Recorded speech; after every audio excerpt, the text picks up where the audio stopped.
газраас санаачлан зохион байгуулсан хөгжлийн замаа хамтдаа сонгох санал асуулгын дүн болон цааш хэрэгжүүлэх ажлуудын талаар ерөнхий сайдын хамтлаг мэдээлэл хийлээ.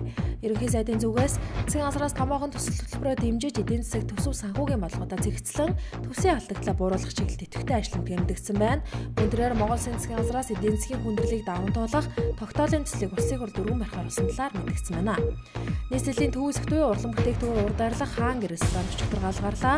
Гал газар авсан шалтгаан нь тухайн барилгыг сэндвич материалаар барьсан, архи согтууруулах хундаа их хэмжээгээр хадгалж байсан.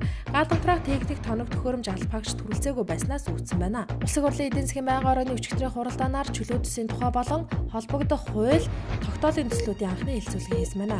Санал хураалтын явцад гишүүд хуулийн төсөлд чөлөө төсөд тулталж байгаа стратегийн ашиглалтаа бараа бүтээгдэхүүн үндэсний эдийн засагт сөрөг нөлөө үзүүлж болцсохгүй тохиолдолд тухайн бүтээгдэхүүн засгийн газраас хязгаарлалт тогтоож болно гэсэн заалт нэмэх нь тийм ч оновчтой санаа башиж үтсэнд бол ажлын хэсгийн хүү саналаа татаа авсан байна.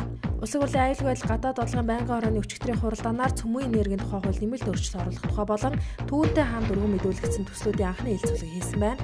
Энэгээр улсын хурлын дарга инх бол дурааны лицензийг олохгүй гэдгээ мэдэгджээ. Ардчилсан намын бүлгийн ээжд хуралдаанаар хилцсэн асуудлуудынхаа талаар өчигдөр тус бүлгийн ахлагч Гарамгаа Атролн дэд дарга одон туяанаар мэдээлэл өглөө. Ардчилсан намын бүлэг хуралдаанаар эхлээд 5-7 төслийн ажлын хэсэгт явуулсан асуулгынхаа хариуг бичгээр авч нэмэлт хэлэлцүүлэг үр дүнгийн талаар мэдээлэл сонсон байна. Мөн архитект согтуурахтай тэмцэх үндэсний хөтөлбөрийг засгийн газраас улсын хурд өргөн барих гэж байгаатай холбогдуулан согтууруулах хундааны хяналтын тухай хуулийн төслийг хууль санаачлагтанд татаа авах оруулжээ.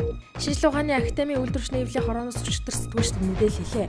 Өшрөн тус академийн 1000 орчим ажилчид өнгөрсөн 12 дугаар сарын 19-ээс хойш одоо хүртэл цалингаа аваагүй байгаа юм байна. Тийм учраас ерөнхий сайдын мэлгийг шүүхэд өгөхөр болсон талаараа мэдгдсэн байна. Монголын үр тариа эрхлэгчдийн газар тариалга холбооноос өчигдөр Чингисийн талбайд трактортай жагсаалыг зохион байгууллаа. Тэд Монголынхаа хэрэгцээг бүрэн хангах буудаа байсаратал өндөр үнээр гадаадаас буудаа экспортлох гэж байгааг болон гурилын үйлдвэрүүд худалдаж авсан буудааныхаа үнийг одоо олох өгөхгүй байгаа эсрэгцэж байгаа байна.